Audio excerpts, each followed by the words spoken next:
Je profite pour dire qu'on souhaiterait faire une consultation dans les prochaines semaines de toutes les équipes de sonos, de louanges, de musiciens, pour qu'on puisse se réunir et travailler ensemble, réfléchir comment améliorer. On a besoin de techniciens.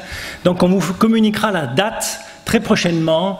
Ce sera un dimanche après-midi, on va se réunir et puis on va essayer d'évoquer un peu tous ces projets de technique, de musique pour faire pour le mieux. Voilà, aussi notre frère Samuel et sa famille sont partis pour un baptême, et c'est lui qui prêche ce matin à l'occasion de ce baptême. Je vous invite à chercher dans votre Bible le livre de 1 Pierre, et qu'on a commencé il y a quelques semaines. On est arrivé à ce chapitre 2, et au verset 11 à 25, on va faire la lecture. Pas encore chez nous.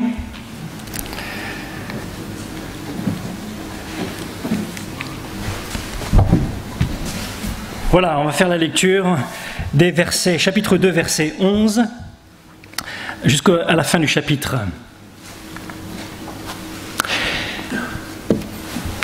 Bien-aimés, je vous exhorte comme étrangers et voyageurs sur la terre, à vous abstenir des convoitises charnelles qui font la guerre à l'âme. Ayez au milieu des païens une bonne conduite, afin que là même où ils vous calomnient comme si vous étiez des malfaiteurs, ils remarquent vos bonnes œuvres et glorifient Dieu au jour où il les visitera. Soyez soumis, à cause du Seigneur, à toute autorité établie parmi les hommes, soit au roi comme souverain, soit au gouverneur comme envoyé par lui, pour punir les malfaiteurs et pour approuver les gens de bien. Car c'est la volonté de Dieu qu'en pratiquant le bien, vous réduisiez au silence les hommes ignorants et insensés. Étant libres, sans faire de la liberté un voile qui couvre la méchanceté, mais agissant comme des serviteurs de Dieu. Honorez tout le monde, aimez les frères, craignez Dieu, honorez le roi. Serviteurs, soyez soumis en toute crainte à vos maîtres, non seulement à ceux qui sont bons et doux, mais aussi à ceux qui sont d'un caractère difficile. Car c'est une grâce de supporter des afflictions par motif de conscience envers Dieu quand on souffre injustement. En effet, quelle gloire y a-t-il à supporter de mauvais traitements pour avoir commis des fautes? Mais si vous supportez la souffrance lorsque vous faites ce qui est bien, c'est une grâce devant Dieu. Et c'est à cela que vous avez été appelés, parce que Christ aussi a souffert pour vous, vous laissant un exemple afin que vous suiviez ses traces, lui qui n'a point commis de péché, et dans la bouche duquel il ne s'est point trouvé de fraude, lui qui injuriait ne rendait point l'injure, maltraité ne faisait point de menace, mais s'en remettait à celui qui juge justement. Lui qui a porté lui-même nos péchés en son corps sur le bois, afin que, morts au péché, nous vivions pour la justice. Lui par les meurtrissures duquel vous avez été guéris, car vous étiez comme des brebis errantes, mais maintenant vous êtes retournés vers le berger et le gardien de vos âmes. Jusqu'ici, la parole de Dieu. Et dans les versets qui précèdent ce texte, l'apôtre nous rappelle notre vocation au verset 9 et 10, il dit « Vous, au contraire, vous êtes une race élue, un sacerdoce royal, une nation sainte, un peuple acquis, afin que vous annonciez les vertus de celui qui vous a appelé des ténèbres à son admirable lumière. Vous qui autrefois n'étiez pas un peuple et qui maintenant êtes le peuple de Dieu, vous qui n'aviez pas obtenu miséricorde et qui maintenant avez obtenu miséricorde. » Oui, Dieu a transformé nos cœurs. Voilà ce que nous sommes.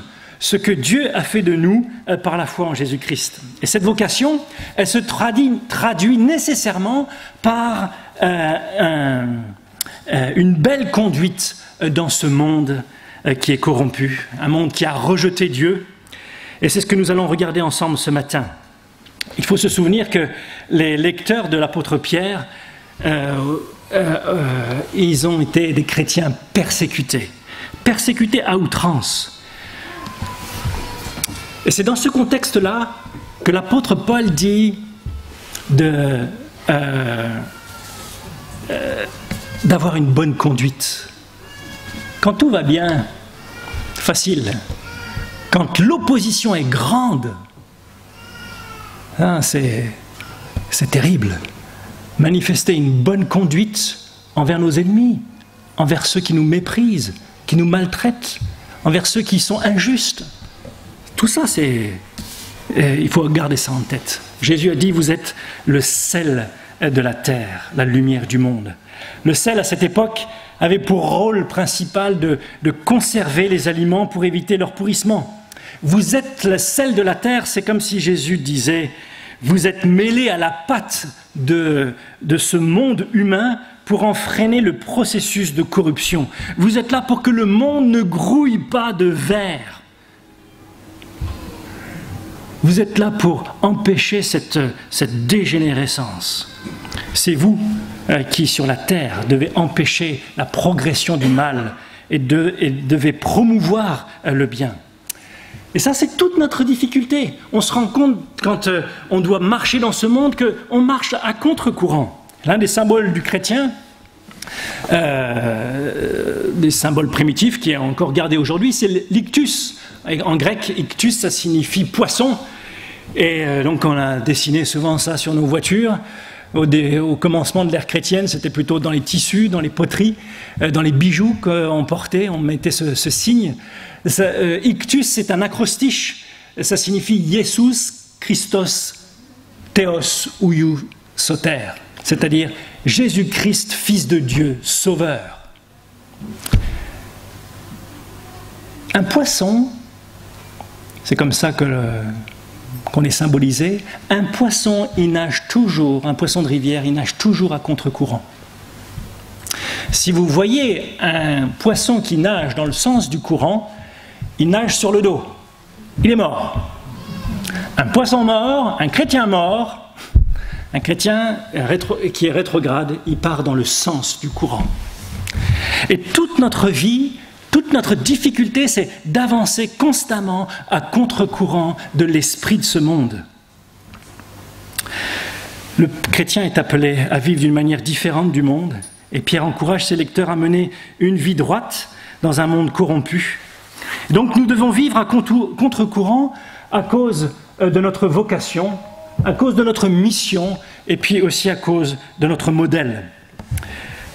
Tout d'abord à cause de notre vocation.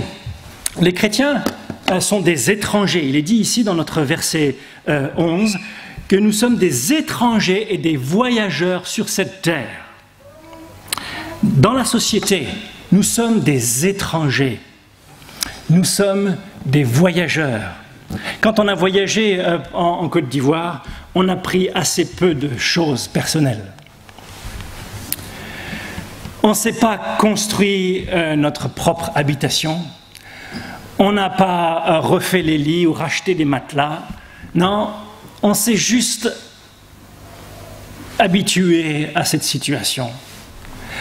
Et on a pris sur nous un certain nombre de choses qui n'étaient pas confortables, parce qu'on était des voyageurs, parce qu'on était des étrangers, on ne faisait que passer. Et dans ce monde, on ne fait que passer en tant que chrétien. On n'est que des voyageurs, on n'a pas besoin de s'affectionner beaucoup aux choses de ce monde. Et c'est une chose difficile de vivre à contre-courant. Les médias, parfois les amis, parfois même la famille, la politique, les lois même, sont contraires à l'esprit dans lequel on veut marcher. À cause de notre propre nature également. Notre cœur naturel, il se coule aisément dans le moule de ce monde. Et c'est pourquoi Pierre il fait appel à nos cœurs en disant il y a une discipline. Il y a une discipline à mener dans votre vie personnelle pour ne pas être emporté par ce monde. Si vous nourrissez votre âme avec la pourriture de la télé-réalité, des magazines people, de la pub, des résultats sportifs, vous ne résisterez pas à la vague de ce monde. Il y a un moment, il faut se nourrir autrement, d'autres choses. Paul dira aux chrétiens de Rome, ne vous conformez pas au siècle présent, ne suivez pas les valeurs ou les principes mauvais de ce monde. Et on comprend qu'il ne s'agit pas simplement d'un mode de vie extérieur. Non, il dit tout d'abord, je vous exhorte comme étrangers et voyageurs sur la terre à vous abstenir des convoitises charnelles qui font la guerre à l'âme. Tout ça, c'est intérieur. Et l'apôtre Pierre, il dit, il faut d'abord changer l'intérieur. C'est l'intérieur qui est important. Parce que c'est de l'intérieur que va être transformé l'extérieur. En réalité, c'est nos affections qui doivent changer. Vous savez, on prend soin de ce que l'on aime. Vous avez déjà vu un gars avec sa voiture, il la bichonne, il la lave, il la lustre, il lui passe toutes sortes de pommades, il la gare à l'abri, il lui fait les niveaux, il est déprimé si on la lui raye, il est préoccupé si elle perd un peu d'huile ou si elle a perdu un peu de puissance. Il est humilié si elle a été accidentée et qu'il a une portière d'une autre couleur. Ça, c'est... Il est prêt à dépenser de grosses sommes et beaucoup de temps pour elle. Certaines femmes aimeraient être traitées aussi bien que les voitures. Si ça ne vous parle pas, la voiture, changez la voiture par la maison ou votre animal de compagnie, ou l'apparence physique, ou la nourriture que vous mettez dans votre assiette, ou votre situation professionnelle, l'état de votre compte en banque. Il y a toutes sortes de convoitises charnelles. Et ces convoitises charnelles font la guerre à notre âme. C'est ce qu'il dit ici. Elles font la guerre à notre âme, c'est-à-dire qu'elles assiègent notre âme. Ça veut dire que si ces convoitises ne sont pas satisfaites, eh bien, notre âme perd sa joie, notre âme perd sa paix. Et c'est pourquoi Pierre, il nous rappelle notre vocation. Nous sommes étrangers et voyageurs. Étrangers et voyageurs sur cette terre. Et donc, lorsque toutes nos pensées sont pour cette terre, et pour s'y faire une belle et grande place, nous montrons que nous n'avons pas plus d'espérance que les incroyants. Notre vocation doit déterminer nos affections. Si nous sommes réellement étrangers et voyageurs sur la terre, si nous sommes vraiment en route pour le ciel, nous allons investir avant tout dans les choses spirituelles et éternelles. Nous allons résister à la tyrannie du toujours plus ici-bas pour accroître notre héritage éternel. On va rechercher le bien de ce que l'on aime. On va rechercher la connaissance de Jésus-Christ et de son salut. On va rechercher la gloire de Dieu parce que nos affections premières sont dans le ciel, parce que nous sommes des citoyens des cieux. La seconde chose, c'est que nous sommes à contre-courant à cause de notre mission. Au verset 12, il est dit « Ayez une bonne conduite ». Vous avez vu, ayez au milieu des païens une bonne conduite, afin que là même où ils vous calomnient comme si vous étiez des malfaiteurs, ils remarquent vos bonnes œuvres et glorifient Dieu au jour où il les visitera. Et puis, ce mot ici pour bonnes œuvres, bonne conduite, il dit c'est être pur, c'est être noble, c'est être beau, charmant, excellent. Et donc, s'étant discipliné intérieurement, le chrétien doit vivre à l'extérieur parmi les non-chrétiens, d'une manière qui reflète cette discipline intérieure. Les premiers chrétiens, ils ont été injustement accusés de rébellion contre le gouvernement. Ils adoraient un autre roi que l'empereur. Ils ont été accusés de terrorisme. On leur a collé l'incendie de Rome sur le dos, alors que c'est Néron lui-même qui avait mis le feu. On les a accusés d'athéisme. Ça, c'est simplement parce qu'ils refusaient les idoles, d'adorer l'empereur. On les a accusés de cannibalisme, parce que lors de la Sainte Seine, ils prenaient le corps de Christ. On les a accusés d'immoralité, parce qu'ils avaient un amour démonstratif les uns envers les autres. On les a encore soupçonnés de causer du tort au commerce et aux progrès sociaux, de pousser les esclaves à l'insurrection, toutes sortes de choses comme ça. Encore aujourd'hui, dans les pays où on cherche où les chrétiens sont persécutés, on leur colle toutes sortes de responsabilités. Une mauvaise récolte, c'est à cause des chrétiens. Une catastrophe, c'est à cause des chrétiens. Une épidémie, c'est à cause des chrétiens. Comment vivre ? Comment supporter cela ? Comment vivre au milieu de ce monde ? Pierre rappelle, même si vous êtes calomniés, comme si vous étiez des malfaiteurs, ayez au milieu des païens une bonne conduite. Il faut que notre conduite reflète l'amour et la bonté du Sauveur. Que notre conduite reflète l'Évangile. Nos vies sont la seule Bible que lisent assidûment la plupart de ceux qui nous entourent. Que lisent-ils ? Est-ce qu'ils lisent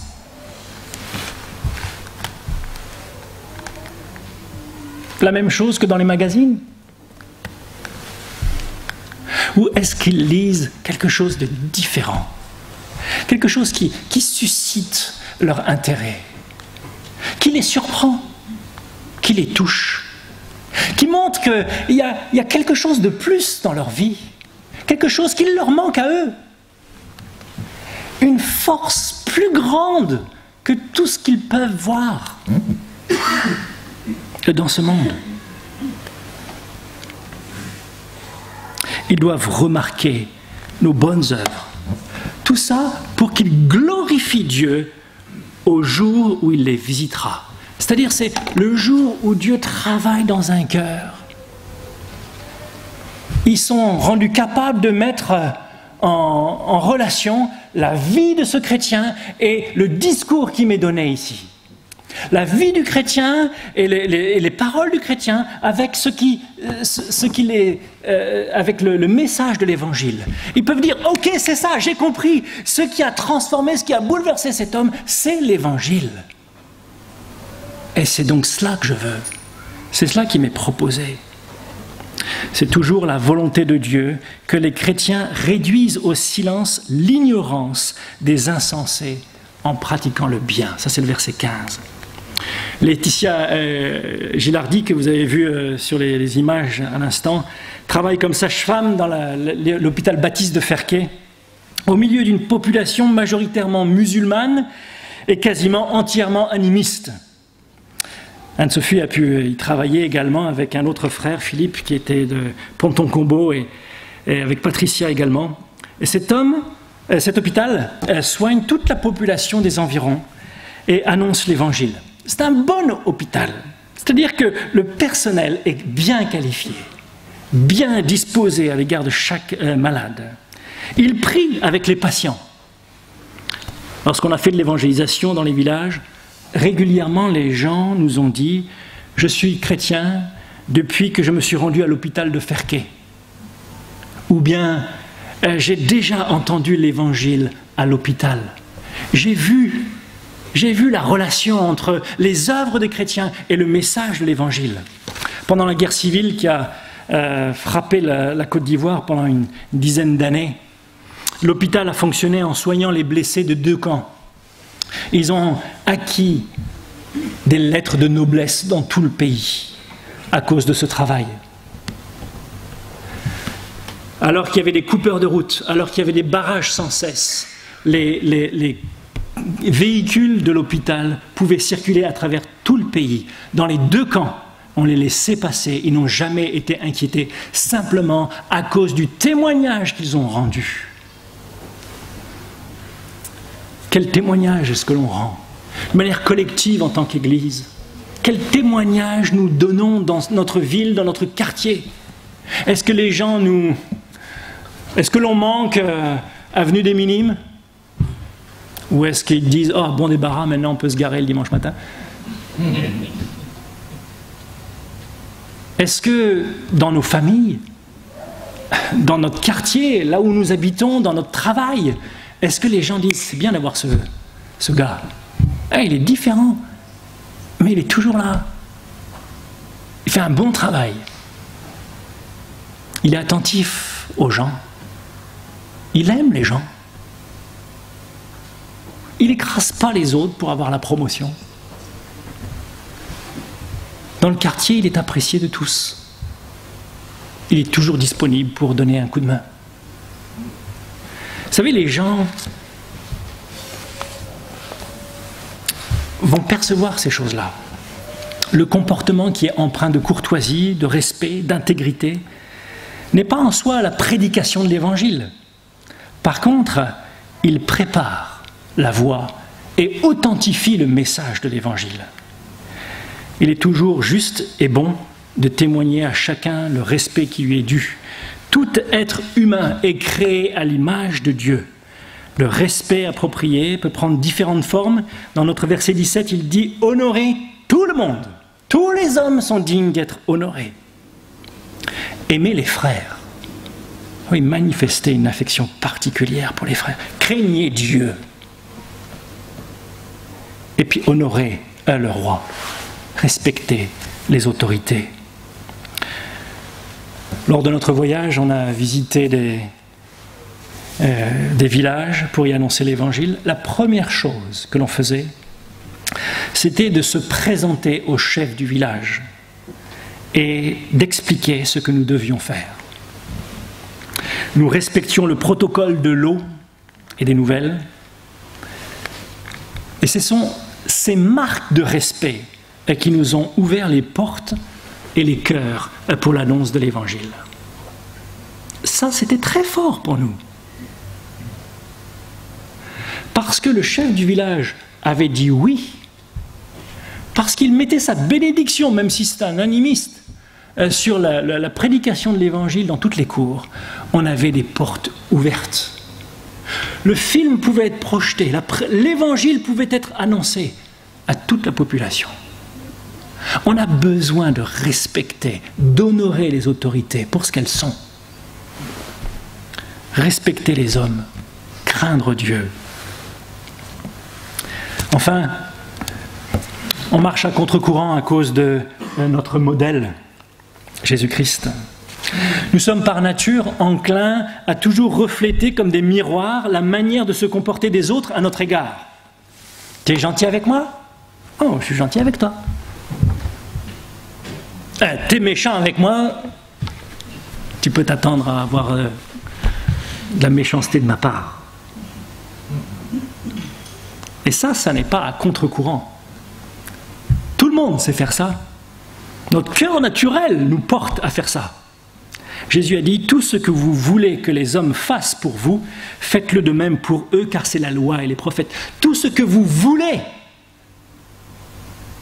c'est-à-dire tout ce que vous pouvez espérer, attendez, tout ce que vous aimeriez que les hommes fassent pour vous, faites-le pour eux. Ainsi, lorsqu'on doit supporter des chefs difficiles, des voisins pénibles, un conjoint grincheux ou des autorités injustes, on perd rapidement de vue de leur faire du bien, de les respecter et de se soumettre. Pourtant, c'est à cela que nous avons été appelés. Nous sommes appelés à ressembler à notre Maître. Il dit ici, c'est une grâce, parce que l'occasion nous est donnée de refléter de la plus belle des manières le caractère de Christ et son œuvre. Versets 21-23, il dit, c'est à cause de cela que vous avez été appelés, parce que Christ aussi a souffert pour vous, vous laissant un exemple afin que vous suiviez ses traces. Lui qui n'a point commis de péché et dans la bouche duquel il ne s'est point trouvé de fraude, lui qui injuriait, ne rendait pas l'injure, maltraité, ne faisait point de menace, mais s'en remettait à celui qui juge justement. quand on pense que le Seigneur avait toute autorité, tout pouvoir, que une seule parole et il pouvait consumer ceux qui l'injuriaient. Jamais il n'a fait ça. Au contraire, même devant les autorités, il ne rendait pas, il ne se défendait pas. Mais en plus, il nous donne l'occasion de montrer que Jésus a vaincu le péché. Il nous a guéris de la colère, de la vengeance, de l'esprit querelleur. Regardez, il dit, lui qui a porté lui-même nos péchés en son corps sur le bois, afin que, morts au péché, nous vivions pour la justice. C'est fort, ça. Il est en train de dire, parce que Jésus-Christ est mort sur la croix à cause de nos fautes, de nos péchés, il est mort pour nous délivrer de cela. De sorte qu'on n'a plus besoin d'être colérique, on n'a plus besoin d'être vengeur, revanchard. On n'a pas besoin de rendre le mal pour le mal. Dieu nous a délivrés de cela. Et donc quand on manifeste cela, on est en train de dire au monde, Christ nous a délivrés du péché. Chacun d'entre nous ici, on ressent cela. Quand on nous blesse, quand on nous manque quand on est méprisé, quand on est injustement traité, il y a quelque chose dans nos cœurs qui est prêt à jaillir. Et si on laisse jaillir ces choses-là, on perd notre joie, on perd notre paix, on est déçu de nous-mêmes, notre témoignage est brisé. Et aussi, on se rend compte qu'on peut renoncer à ça. On peut renoncer à ça parce que Jésus-Christ est mort pour ça, pour nous affranchir de ça, pour nous délivrer de ces mauvais sentiments qui peuvent remplir nos cœurs. Et c'est là le témoignage que l'on peut rendre avec puissance à l'œuvre de Jésus-Christ à la croix. La grâce, c'est de montrer dans notre conduite l'efficacité de la croix. Nous avons eu l'occasion d'entendre plusieurs témoignages pendant notre séjour là-bas. Des témoignages qui nous ont vraiment marqués, touchés. On a reçu le témoignage d'un vieux. Là-bas, c'est pas péjoratif. Le vieux, quand il s'est converti, il a été chassé de son village. On a donné sa femme à un autre. Il a été battu à plusieurs reprises. On lui a dit d'installer sa maison a été détruite, et puis on lui a dit de s'installer dans le bois sacré. Le bois sacré, dans cette région du Poro, là où on était, c'est un bois maudit. Cette semaine, on va faire une étude sur les Satan et les démons, mardi soir. Ça va être intéressant. Là-bas, c'est omniprésent. La puissance du diable, la puissance des démons, c'est presque palpable. Les gens sont esclaves de ces choses-là. Et dans ce bois sacré, personne ne survit. On lui a dit, tu peux t'installer dans le bois sacré. Ça veut dire tu vas mourir dans le bois sacré. Mais lui, il a un sauveur. Le Seigneur Jésus-Christ, plus puissant. Et il s'installe là et il y vit. Et il y prospère. C'est vraiment un vieux. Et il vit toujours là-bas. Plusieurs personnes sont venues pour s'installer avec lui. Les uns après les autres. Il leur a dit, écoute, si tu viens ici, il faut que tu saches que moi, on m'a mis là parce qu'on veut ma mort. Mais moi, j'ai le Seigneur Jésus-Christ qui me protège, qui me garde. Alors si tu veux rester là, personnes sont mortes, les unes après les autres. Toutes celles qui sont venues pour s'installer sont mortes dans ce bois. Et lui vit toujours.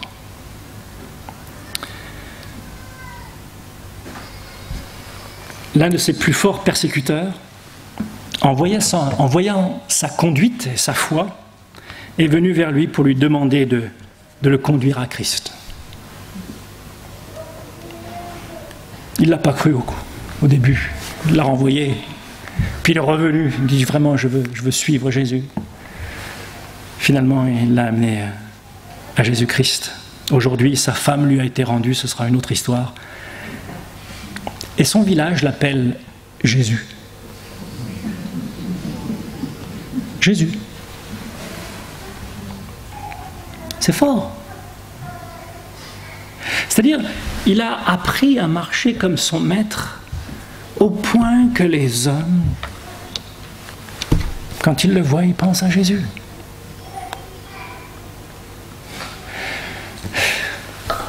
Est-ce qu'on pourrait dire la même chose de nous?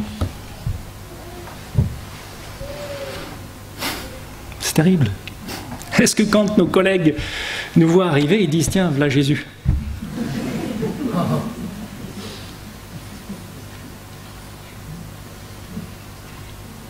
Est-ce que nos familles peuvent dire, témoigner, je vois quelque chose du caractère de Jésus. Je vois ça dans sa vie. C'est certain, hein, suivre Jésus et vivre comme étranger et voyageur sur la terre, vivre à contre-courant, ça peut occasionner quelques souffrances. Mais souvenez-vous, ces souffrances nous font reconnaître comme disciples de Jésus-Christ. On l'appelle Jésus parce qu'il a souffert, lui aussi, comme son maître, injustement. Et qu'il ne s'est pas défendu, mais qu'il s'en est remis à celui qui juge justement. C'est de cette manière-là que nous sommes appelés à vivre. C'est impossible. C'est impossible à vivre avec nos propres forces, avec nos propres natures. Mais Jésus est venu et à la croix, il a vaincu cette nature pécheresse. Et il nous offre son Esprit Saint par lequel on peut vivre différemment et changer. Jésus n'était pas de ce monde, il était étranger et voyageur et il a vécu comme tel. Il s'est affectionné constamment aux choses d'en haut. Il a accompli des œuvres bonnes, glorifiant Dieu et témoignant de l'Évangile. Il s'est soumis aux hommes pécheurs, lui, le Dieu Tout-Puissant, et il les a servis de la manière la plus grande qui soit, en mourant pour eux, pour nous. Si Jésus a fait cela, c'est pour nous rendre capables de vivre cette vie-là. Et il le fait lorsqu'on porte constamment nos regards vers lui, lorsqu'on le cherche, lorsqu'on nourrit. Et quand on est défaillant, on peut encore venir à lui demander pardon, lui demander de nous secourir. Et il le fait. Et il restaure nos vies, notre témoignage. Il le fait tout cela pour la gloire de son nom, pour que les gens viennent à la connaissance de Jésus-Christ. On est le sel, on est la lumière de ce monde. C'est ce que je veux laisser sur vos cœurs aujourd'hui pour cette semaine, de nous efforcer de vivre comme tels, comme des disciples de Christ qui marchent à contre-courant, qui portent le témoignage de leur Sauveur sur eux. Que Dieu nous bénisse, qu'il nous encourage par Jésus-Christ. Amen. Seigneur notre Dieu, nous voulons te remercier de tout notre cœur, parce qu'à la croix, tu as vaincu le monde, tu as vaincu le péché, tu nous as délivrés de la puissance de l'ennemi. Tu nous as accordé un plein pardon, une vie nouvelle. Tu as fait de nous un peuple racheté, une nation sainte. Tu as fait de nous des citoyens des cieux, des étrangers, des voyageurs dans ce monde. Et Seigneur, nous te prions pour que nous apprenions à vivre comme tels, selon notre vocation, que nous fassions le bien au milieu de ce monde, que nous aimions, que nous respections les hommes avec lesquels tu nous places en contact, pour qu'on puisse voir dans nos vies une cohérence avec le message de l'Évangile. On te prie, Seigneur, que tu nous apprennes à te suivre quand la foi coûte, quand le courant est en face est fort, qu'il faut s'accrocher et tenir et parfois souffrir. On te prie que tu nous aides à regarder à toi. Tu es un parfait modèle. Non seulement tu es le modèle, mais aussi tu es la source pour que nous réussissions. À nous aussi. Merci Seigneur mon Dieu de bénir notre Église dans son témoignage collectif. Te prions pour que l'amour fraternel soit palpable. Te prions pour que le respect des gens touche, que l'honneur porté aux autorités, porté aux hommes, quel que soit leur niveau, puisse être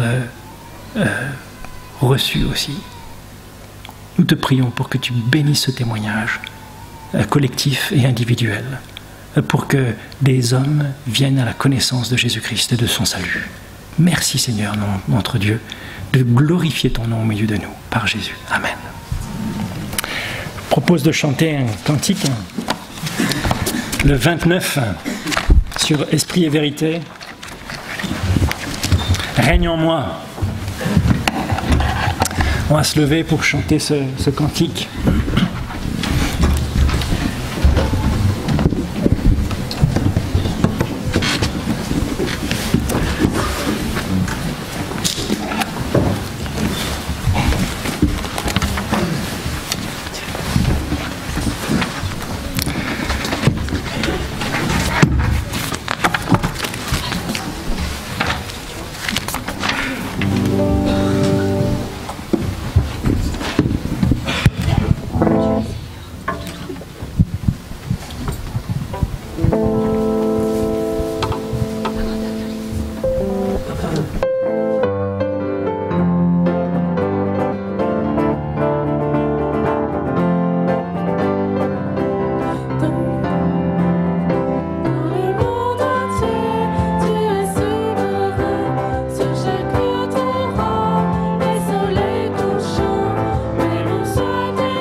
Dieu vous bénisse. Bon dimanche à tous.